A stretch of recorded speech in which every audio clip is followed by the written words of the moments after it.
Hey YouTube, so I've wanted to make this video for a couple days now, and today I want to talk about handling failure. And as a business owner, you're gonna go through failure a lot, and a lot of times you're gonna think, yeah, I'm a business, I failed. I know what failure is like, and you feel it and you see it, but what you don't know is that you actually haven't felt failure yet, because it gets worse. You can fail again and you don't even know it. And I thought I'd had my fair share of failures and experience and learning, and recently I just failed again. And sometimes you just, especially in industries like furniture, where it's like, one wrong move can take up so much space, so much time. Um, I lost 5 months, and they just sent me back. Sent me back 5 months. Can you believe that? 5 months of my life just like set back. And sometimes you'll spend a bunch of time working on something, or trying to get a business model right, or trying to get a funnel right, and trying to work on converting ads, and you'll try to work on getting this website perfect, and it just won't work. And you'll spend thousands of dollars. Man, this mistake's cost me, I mean, well over $8,000. And as a kid, that's, and it cost me more than that too, because to back up the mistake, I literally spent an extra $7,000 on all kinds of new equipment. And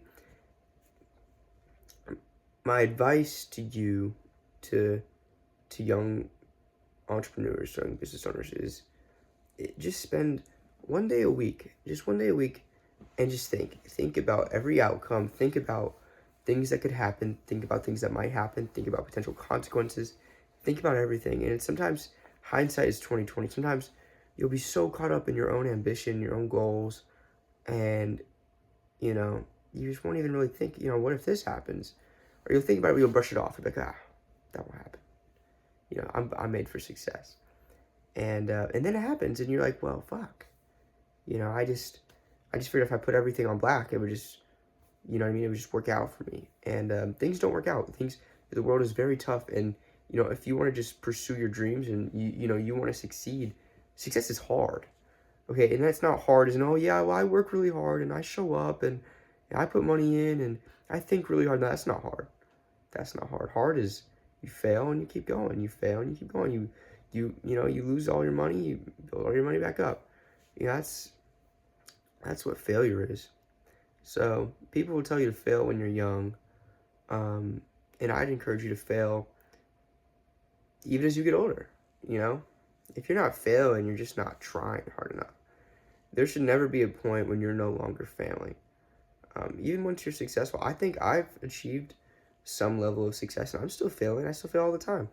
And it's the big failures that really hit hard, though. And it's like, it really hurts when you think, you're done with the real failure, and you can just take little experiments bit by bit.